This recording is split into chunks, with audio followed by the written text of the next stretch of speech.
Nashukuru sana bwana mtangazaji kuniuliza hiyo swali. Kwanza nafurahi sana kuona tumeweza kukutana na kuchangia na wenzangu kwa hii swala yenyewe mnaweza kutuuliza.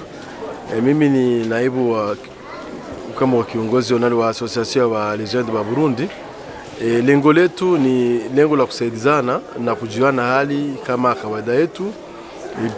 Pili ni ile tuliomba hii association yenyewe wanaweza kusaidia watoto kama wanaweza kapangilia sisi tuje tuwaone tuone na sisi kitu gani tunaweza kusaidia kusema tujunge nao watoto. Juni watoto wenyewe wajiwezi na sisi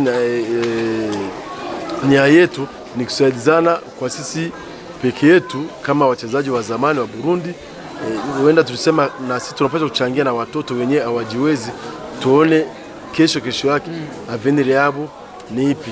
Hii tunafanya leo sio kwetu liko special, kawaida nchi nzima inakuwa inafanya, hata viongozi wa nchi wanakuwa wanatumia